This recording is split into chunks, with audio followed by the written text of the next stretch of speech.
Noong nakaraan, gumawa po tayo ng ating napakasarap at napaka-moist na chocolate cake.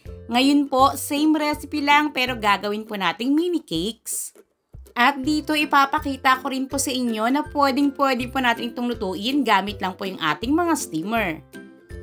Dito po, una nating gagawin yung ating chocolate ganache para lang po sa kaalaman ninyo na sure akong may magtatanong, heto po yung tsokolate na aking ginagamit. Sa All About Baking po, 270 pesos ang 1 kilo nito. At sa all-purpose cream naman po na aking gamit, heto naman po yung brand. Disclaimer lang po, hindi po ito sponsored. Gusto ko lang pong maipakita sa inyo nang sa ganon, magkaroon kayo ng idea or kung gusto niyo pong gayahin talaga yung ating pinaka-recipe. Sa isang pan, nilagay po natin yung ating all-purpose cream. Then, iinitin lang po natin ito hanggang sa may makita po kayong maliliit na bubble sa pinakagilid. Hindi po natin ito pakukuluin. Isa rin po sa indikasyon, medyo makakakita na po kayo dito ng usok. Again, hindi po natin ito pakukuluin. Patuloy lang po natin itong haluin nang sa ganon maiwasan po natin itong masunog sa pinakailalim. At ang lakas po ng apoy natin dito ay medium-low heat. After nyan, yung ating pong chocolate ay hiniwa na po natin ng maliliit. Then, ibuhos po natin dito yung ating all-purpose cream. Takpan lang po natin ito ng plato at hayaan po natin ng 5 minutes. Pagkatapos nyan, haluin lang po natin itong mabuti hanggang sa ito po ay tuluyan ng maging smooth. Ang buong listahan po ng ating mga sangkap ay makikita nyo po sa ating description box at nakalagay rin po sa bandang dulo nitong ating video. Pwede nyo po itong gawin ahead of time, then after pong lumamig, ilagay nyo po sa inyong fridge para po mas firm na ito once na gagamitin nyo na po sa ating mga mini cakes. Para naman po sa ating chocolate cake, mangangailangan po tayo dito ng buttermilk. Kung wala kayo niyan, don't worry, kayang-kaya po natin gawin yan. Paghahaluin lang po natin yung ating evaporated milk at yung ating pangkaraniwang white vinegar. Sa madalas pong nagtatanong sa tuwing gumagawa po tayo ng buttermilk, kung anong brand daw po ng vinegar, kahit ano naman po. Basta wala pa po kayong hinahalong kahit anong pampalasa rito katulad ng asin at sili, pwedeng-pwede nyo pong gamitin. Then, iset aside po muna natin ito ng at least 5 minutes. I-prepare na po muna natin yung iba pa nating sangkap. Pagsamasamahin po muna natin sa isang lalagyan lahat po ng ating mga dry ingredients. Para rin po masagot yung mga katanungan ninyo, heto naman po yung cocoa powder na aking ginagamit.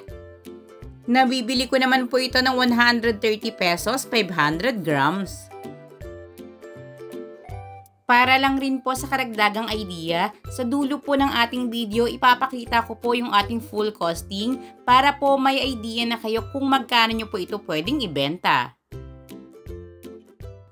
Haluin lang po natin itong mabuti. Pwede po tayong gumamit ng panibagong lalagyan para po sa ating mga wet ingredients, pero ako ihahalo ko na po diretso dito.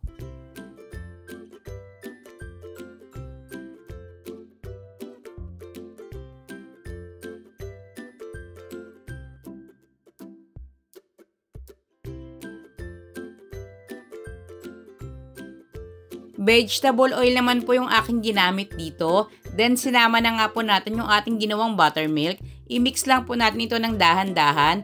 Iwasan po natin itong i-overmix. Basta wala na po kayong makitang harina. Or kung sakaling may makita pa po kayo, ang gawin nyo na lang po, salain nyo na lang. Nang sa ganon, maiwasan nyo po itong ma-overmix. Makaka-apekto po kasi ito sa pinaka-outcome ng ating cake. Inihalo ko na po ngayon yung ating last ingredients, which is hot water. Sa ibibigay ko po sa inyong mga sukat ng sangkap, sasapat po ito sa 12 pieces na aluminum foil pan ng size po ay 8x4. Pero kung sakaling gusto nyo nga po itong gawing mini cakes, gagamit po ako ngayon ng 8x8 inches na square pan na ang kapal po ay 2 inches. Bali, 3 pan po yung magagamit natin dito at bawat pan po nasa 950 grams po na cake butter yung ating mailalagay. Katulad po nung sinabi ko sa inyo kanina, dito po magluluto tayo gamit lang yung ating steamer, pero ipapakita ko rin po para doon naman po sa gustong gumamit ng oven, magluluto rin po tayo ng nakalagay naman po sa oven. Kumukulo na po yung tubig sa ating steamer, then isalang po natin ito na ang lakas ng apoy ay medium-low heat at lulutuin po natin ito ng 40 minutes. Lagyan po ng tela yung pinakatakip ng ating steamer para habang ito po ay ini-steam, maiwasan naman po itong matuluan ng tubig.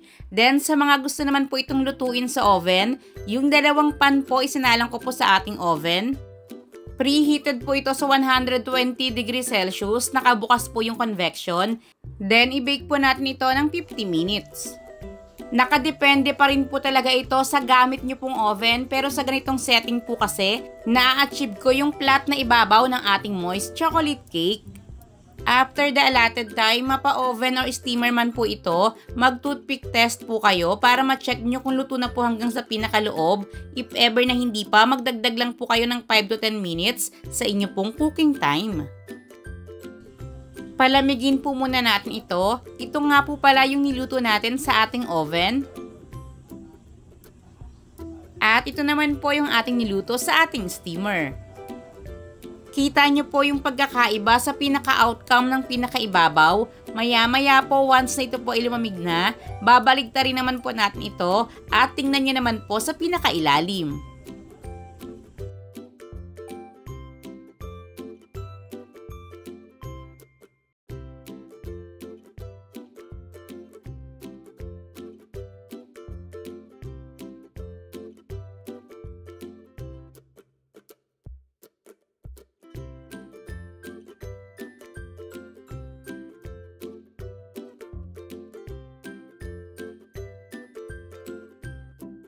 Dito po sa pinakailalim halos wala na po kayo mapapansing pagkakaiba. Parang parehong-pareho lang po sila ng pinaglutuan.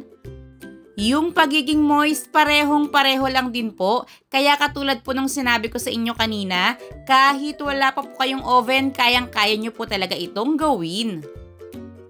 Then i-cut nyo lang po ito sa laki na gusto nyo dahil nga po mini cakes yung ating ginawa. Bawat isang pan po kinat ko po ng 16 pieces.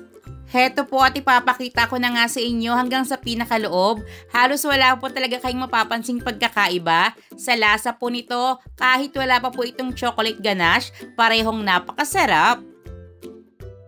Para lang po hindi ganun ka-messy hawakan, once ito po ay kakainin na, inilagay ko po ito sa 3 ounce na cupcake liner.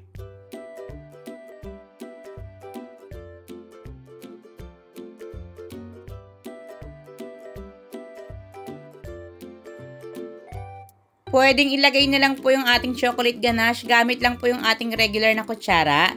Pero dahil available naman po sa akin ang piping bag, gagamit po ako nito. Yung gamit naman po natin ditong box ay 8 by 8 inches po yung size, na yung pinakakapal naman po ay 2 inches.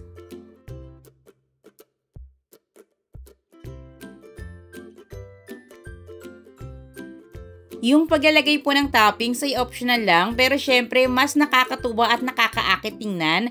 Once na maglagay po tayo rito ng iba't ibang sprinkles, maliliit na marshmallow, pwede rin po tayo maglagay ng mga nuts at ng chocolate chips, pwede rin po yung ginadgad na chocolate bar. Kung may mga party po kayong paparating, pwede nyo po itong gawin ahead of time, then may pang sweet corner na po kayo.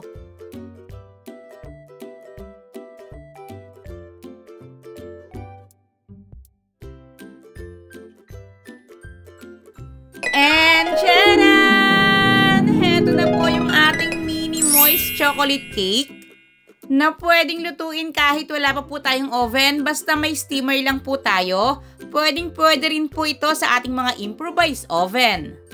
Kung mapapansin ninyo, 2 box na lang po ito, kahit 3 box po talaga yung nagawa natin.